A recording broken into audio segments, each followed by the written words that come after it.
Ekholm ska premiär åka. Ser du då?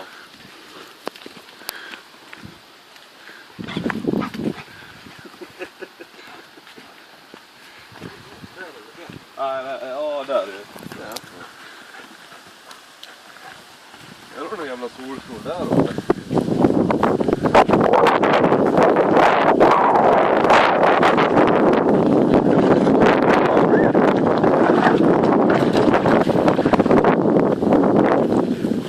Ja, hej då. Hej då. Åker jag hem. Det kommer inte. Ja, Kan vi plocka upp mig i närmsta rondellen? det blir bra det.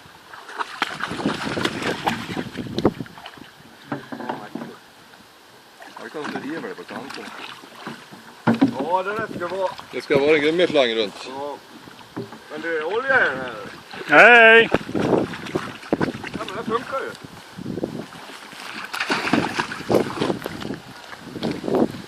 Och då har man lyckats än en gång då. Ja.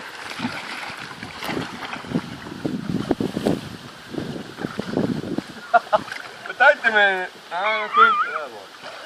Vi har rätt balans.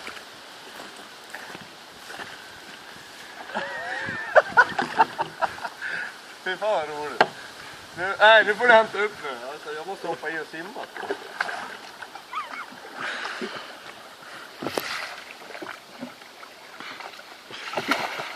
Ja, jag måste ha de här. Ja.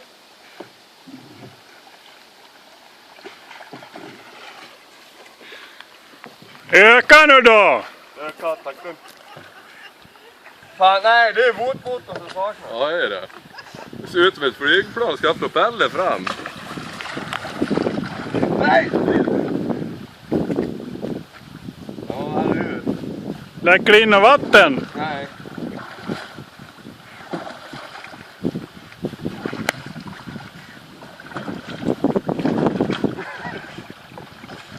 Jag åker ju nedströms, jag kommer inte framåt. Jag måste hoppa i och simma, tror jag.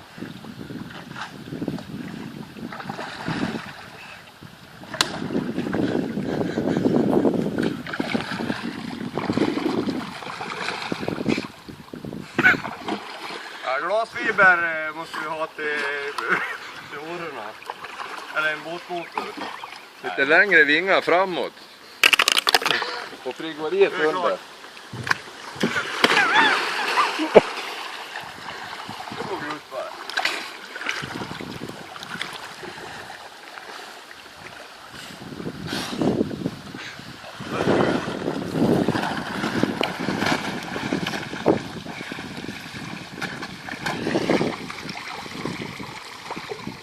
Ganska sjödöd ändå. Men om det inte ska vara någon... Du har en skiva bak där då. Ja. Sen en skiva längre fram. Ah!